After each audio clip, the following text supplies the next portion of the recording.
Kejadian horor bisa terjadi di mana saja. Bisa di rumah, hutan, atau bahkan di kamar sendiri.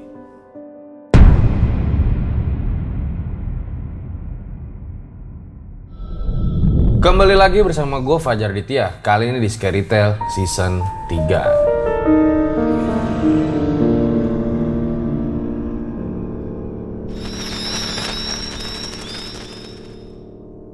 Nah, sebelum videonya dimulai, karena dikit lagi 2 juta subscriber nih guys. Makanya subscribe dulu buat yang belum subscribe biar cepet 2 juta subscriber. Jadi kita nih udah lama ya guys di Scary Tale ini nggak cerita tentang gunung. Nah, ini ada sebuah cerita yang menurut gua wah, gila sih. dialamin sama Rian ya di tahun 2019 apa 2020 gitu ketika dia mendaki di Gunung Merbabu. Sebenarnya ini tuh udah cerita lama karena emang sempat viral di Twitter di tahun 2020. Tapi karena gue baru diizinin, jadi gue baru bisa ngangkat cerita ini buat kalian. Jangan lupa juga follow Instagram gue dari Aditya biar cepet centang biru guys. Jangan lupa juga mampir ke TikTok RJ5 dimana ada cerita-cerita horor yang nggak ada di YouTube. Nanti linknya semua gue taruh di deskripsi. So gue rasa langsung saja berikut adalah ceritanya.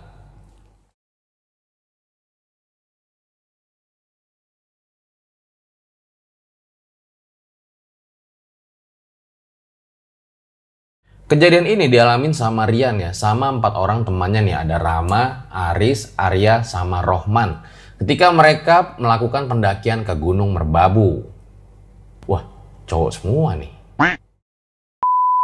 Rian sama teman-temannya ini seorang mahasiswa ya semester akhir tuh yang lagi pusing pas dia bikin skripsi. Jadi mereka butuh healing gitulah hingga akhirnya mereka mutusin buat daki Gunung Merbabu. Ini anak zaman sekarang banget ya, dikit-dikit healing melulu. Yaudah akhirnya mereka berlima jalan tuh dari kota Bandung menuju ke Boyolali pakai naik bis di hari Rabu malam.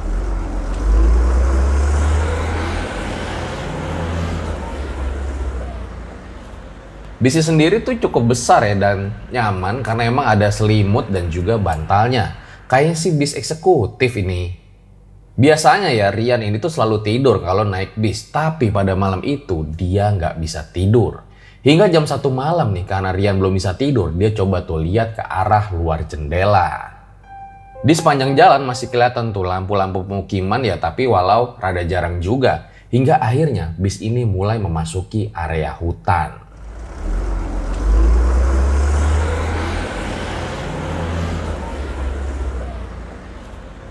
Di kanan kiri jalan itu ya gelap sekarang, dan pas masuk ke tanjakan bis, otomatis bisnya tuh jadi berjalan lebih lambat. Disitulah, di salah satu batang pohon, Rian ngeliat ada bayangan putih ngegantung. Lah, apaan tuh ya? Dikira si Rian itu layangan nyangkut ya, tapi kok anehnya bayangan putih itu ngikutin laju bis yang jalan pelan. Sampai-sampai akhirnya bayangan putih itu diem di salah satu pohon. Dan disitu Rian perhatiin lagi, di mana Rian itu ngeliat jelas kalau itu adalah seorang cewek pakai baju putih lagi duduk sambil ngayunin kakinya. Kaget tuh Rian, di situ dia sampai berulang kali ngucek-ngucek mata, tapi makin lama ya makin jelas kalau itu adalah cewek yang pakai baju putih. Langsung tuh ditutup korden jendela bisnya sama si Rian dan dia tuh mutusin untuk segera tidur aja. Hingga lagi-lagi nih dia mengalami sebuah kejadian aneh. Dalam tidurnya, Rian ini mimpi didatengin sama nenek-nenek yang bilang kalau setelah ini dia tuh bakal ngalamin sebuah kejadian yang bakal nentuin hidupnya. Kalau di dunia ini kita mesti sopan, ramah, dan bertanggung jawab. Kamu bakalan tahu kehidupan kelak tergantung dengan apa yang akan kamu lewati nanti di sana. Setelah mimpi itu Rian langsung kebangun ya, kaget dia langsung tuh baca-baca doa dan dia juga mikir sebenarnya ada apa sih di malam ini? Sekitar jam 6 pagi mereka sampai tuh di terminal Boyolali lalu dijemput sama mobil sewaan, sempet ngopi-ngopi dulu tuh lalu baru jalan ke base camp Selo. Supir mobil itu namanya Andri, dia udah biasalah kayak jemput-jemput pendaki gitu. Hingga di dalam mobil mereka berdua itu ngobrol. Kalian berani bener naik malam Jumat? Serem loh. Lah, iya juga ya. Nanti malam Jumat ternyata. Ya udahlah, nggak usah dipikirin. Yang penting sopan dan gak macem-macem ya. Rian sendiri nggak ngeh ya kalau dia booking tiket itu pas banget di malam Jumat. Dia sempet bingung tuh mau lanjut apa enggak. Tapi dipikir-pikir lagi karena udah nyampe, ya udahlah mau nggak mau tetap lanjut. Sampai di base camp mereka tuh cuman ngelihat ada 3 rombongan doang pada saat itu. Ya udahlah, akhirnya Rian mulai simak sih tuh sekitar jam 10 siang. Sebelum mereka naik ya kayak biasa tuh, baca doa dulu, lalu akhirnya setelah selesai mereka mulai naik tuh sekitar jam setengah 11 siang dengan cuaca yang mendung berawan. Trek dari base camp menuju ke pos 1 itu agak landai tapi emang cukup jauh. Nah di situ Arya ini mulai jalan dengan lambat. Arya nyuruh tuh sama teman-temannya, udahlah lu duluan aja tinggalin gua. Tapi ya nggak tega dong si Rama sama Rian untuk ninggalin Arya ini. Akhirnya mereka jalan pelan-pelan tuh, walaupun si Arya ini masih aja ketinggalan, posisinya ada di paling belakang.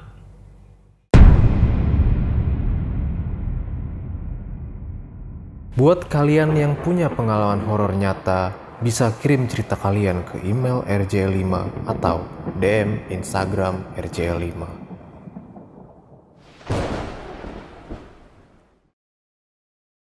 Sampai di pos 1, mereka istirahat dulu tuh nungguin si Arya. Nah, cuaca di sini udah mulai gerimis nih guys. Di situ mereka masang flysheet sambil ngopi-ngopi. Setengah jam kemudian Arya akhirnya datang tuh, tapi dia nggak sendiri, sama ada rombongan yang lain juga. Pantesan lama nih bocah. Sekitar 10 menit mereka beres-beres lanjut jalan lagi tuh. Nah di sini si Arya tuh lagi-lagi nyuruh yang lain udah buat jalan duluan aja, tinggalin aja dia sendirian. Jalur menuju pos 2 ini beda sama yang kayak tadi. Nah ini udah mulai terjal nih guys, dimana Rian itu ngerasa kayak di balik pohon itu ada kayak keramaian ya, orang-orang pada ngobrol. Padahal sih sebenarnya sepi-sepi aja saat itu. Jam setengah 2 mereka tuh sampai di pos 2. Ya udah akhirnya mereka masak-masak, nyemil-nyemil gitu ya. Nah, ternyata suasana juga sepi tuh di sana. Hanya ada 2 tenda aja pada saat itu.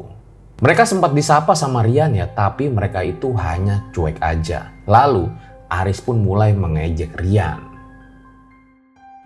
Lah, kumat lagi nih maboknya. Sadar woi, sadar. Lah, gila lu ya? Mana ada orang mabok naik gunung?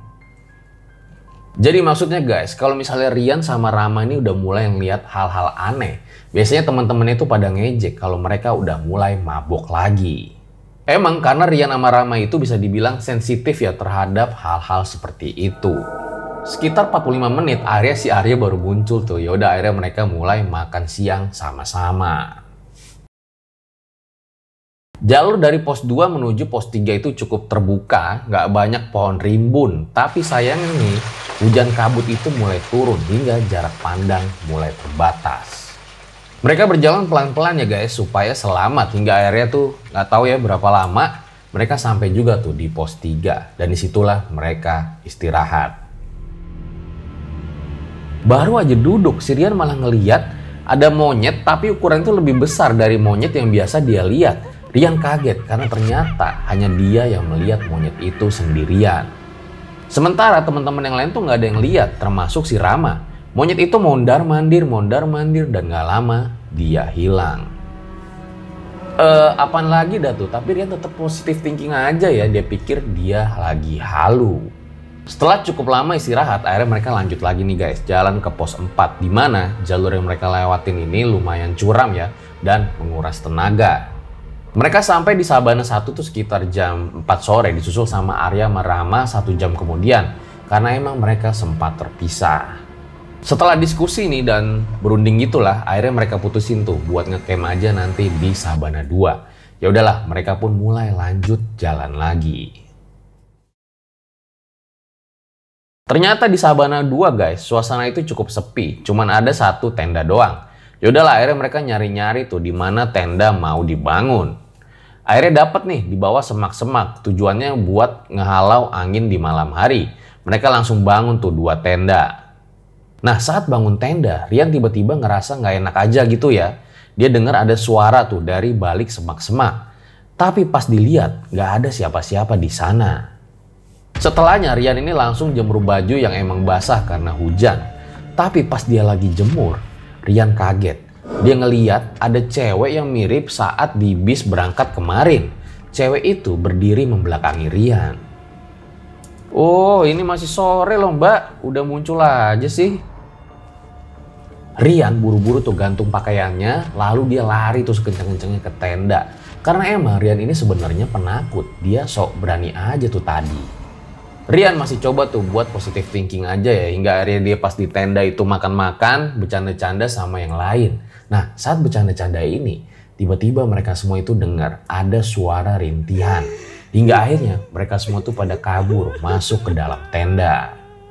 Di situ Rian ini mikir, dia takut ya kalau apa yang dialamin di gunung ini sama seperti sebelumnya ketika di Gunung Cikuray. Malam itu Rian ini satu tenda sama Rohman dan juga Ram. Sementara si Aris sama Arya. Rian yang lagi rebahan kaget tuh karena tiba-tiba aja dia ngerasa tempatnya itu rembes. Padahal bagian tanah lainnya itu enggak. Lah kok bisa? Nah saat dicek nih keluar ternyata di sana justru malah kering. Emang sih suasananya itu lagi gerimis, tapi kenapa cuman tempat Rian doang yang ngerembes? Sial nih gue sial. Akhirnya ya udahlah mereka ngobrol aja tuh sampai jam 10 malam ya. Di situ kebetulan si Rohman belum tidur. Asik dah tuh mereka ngobrol-ngobrol. Hujan makin malam nih makin deras. Ya udah mereka ngobrol aja tuh supaya nggak sepi-sepi amat kan. Nah disitulah tiba-tiba mereka terdiam karena ngelihat ada bayangan orang seperti lari ya muterin tenda mereka. Dan pas mereka buka tendanya nggak ada siapa-siapa di luar. Lagi-lagi si Rian nyoba tuh buat positive thinking aja lah. Dia pengen tidur tuh niatnya.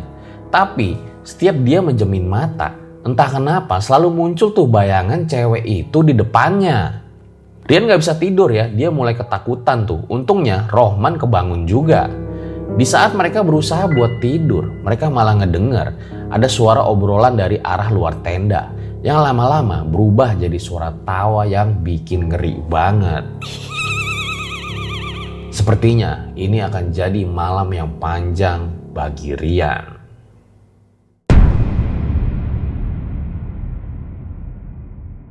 Suara obrolan dan tawa misterius itu akhirnya hilang juga nih guys. Nah akhirnya sekitar jam 2 pagi tuh Rian udah bener-bener ngantuk banget karena emang dia dari tadi belum tidur.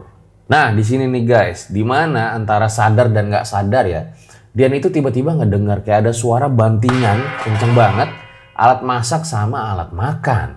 Di situ dia langsung kaget kebangun dan pas dia cek ke depan, ternyata alat masak sama makanan itu tetap ada di teras tenda. Tetap nggak jatuh, masih ada kayak biasanya. Ngigo kali gue ya. Akhirnya Rian tuh kayak udah nggak tahan gitu ya, ngalamin hal-hal aneh. Dia langsung bangunin teman-temannya aja tuh untuk persiapan summit. Ya sebenarnya sih masih dini, tapi dia mikir aja daripada ngalamin hal-hal aneh begini mulu, udahlah mendingan kita jalan aja. Mereka lalu masak sarapan tuh buat summit. Sekitar jam 4 barulah mereka jalan tuh menuju puncak.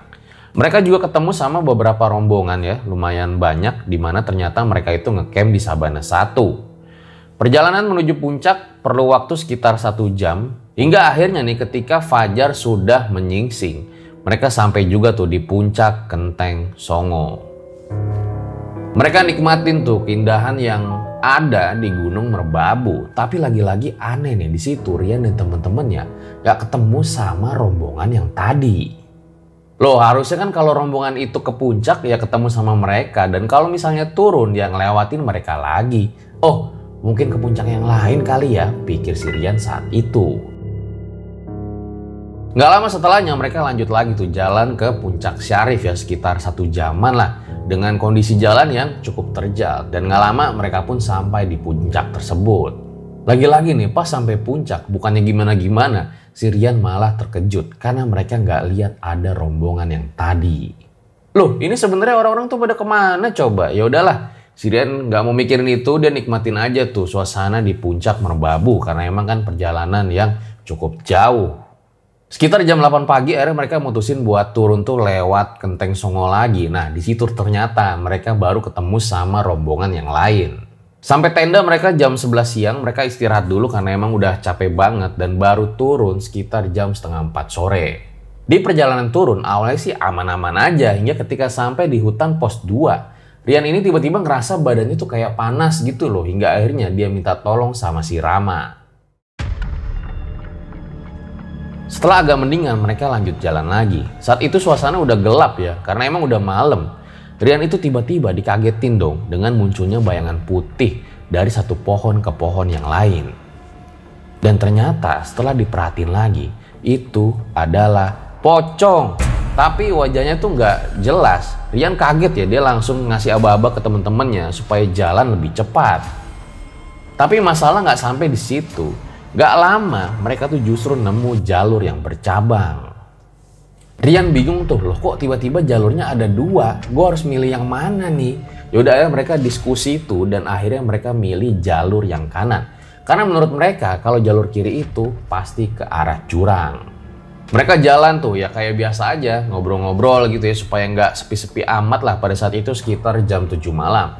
Nah jalan-jalan, mereka ngerasa kok balik lagi nih di satu pohon yang emang udah ditandain sama si Rian. Di situ Rian itu bingung ya, karena mereka tuh kayak muter-muter di tempat yang sama aja. Ujung-ujungnya balik ke pohon yang emang udah ditandain sama si Rian. Nah, pas mereka lagi bingung, di situ Rian ngeliat ada sosok cewek yang lagi gelantungan di atas pohon. Ternyata bukan Rian doang nih yang lihat, semuanya pada ngeliat. Langsung tuh mereka lari secepat-cepatnya dan sialnya mereka itu malah balik ke pohon itu lagi. Ini gimana sih? Kok gue lari lurus, kok ujung-ujungnya malah balik ke pohon itu lagi? Untungnya nih nggak ada tuh cewek yang gelantungan di atas pohon tadi. Nah, ternyata di dekat pohon itu kayak ada semacam semak-semak dan pas dilihat sama Rian, ada jalur setapak yang kecil. Mereka coba tuh telusurin jalan itu. Yang uniknya nih, jalan itu malah nembus di pos 1. Alhamdulillah, nyampe juga di pos 1 ini. Mereka langsung lanjut turun tuh karena emang pengen cepet-cepet sampai base camp nih. Dan gak lama mereka sampai base camp, tapi suasana udah sepi ya guys. Jadi yaudah mereka langsung pergi ke warung aja, niatnya buat bersih-bersih dan segala macem. Nah setelah udah beres bersih-bersih dan sambil minum-minuman yang anget nih, ternyata semuanya itu pada ngalamin horor. Si Aris cerita, katanya pas di tenda itu sempat ketindihan. Nah dia tuh sebenarnya udah pengen teriak-teriak, tapi suaranya nggak kedengeran. Si Rohman juga pas di tenda itu dia ngerasa ada horor ya. Jadi kayak ada yang manggil-manggil suara dia dari luar tenda, tapi dia nggak berani lihat. Ya kan sebenarnya bisa aja man itu temen-temen lu, atau jangan-jangan itu Nah ternyata pada ngalamin hal horor tuh guys. Si Rama itu ngerasa kayak ada yang mainin flashback dia. Nah si Rama itu dari pos 2 ternyata udah ngeliat ada sosok nenek-nenek yang menatap ke arahnya. Apakah itu nenek-nenek yang sama mimpinya Rian? Entahlah, gue nggak tahu. Tapi yang jelas, ketika nih ibu warung pada dengar percakapan mereka, ibu warung itu bilang kayak gini. Lagian kalian sih naik malam Jumat dengan jumlah ganjil. Keesokan paginya akhirnya mereka pulang tuh. Mereka naik bis lagi dengan kondisi bis yang cukup tua. Nah di perjalanan ini si Rian itu sebenarnya masih diteror ya sama sosok nenek-nenek yang ada di dalam mimpinya. Entah kenapa. Dan bahkan ketika sampai di kosan pun Rian ini masih diganggu oleh sosok nenek-nenek yang sama. Jadi gangguan-gangguannya itu saat di perjalanan pulang Rian sempat dimimpiin sama nenek-nenek itu, di mana nenek-nenek itu bilang, Kamu sudah menangguh penunggu gunung dan melewati batas. Mimpi-mimpi itu terus datang, bahkan ketika Rian berada di kosan. Dan ternyata teror itu pun baru hilang ya. Entah ini ada hubungannya apa enggak, tapi yang jelas terornya itu hilang setelah Rian pulang kampung.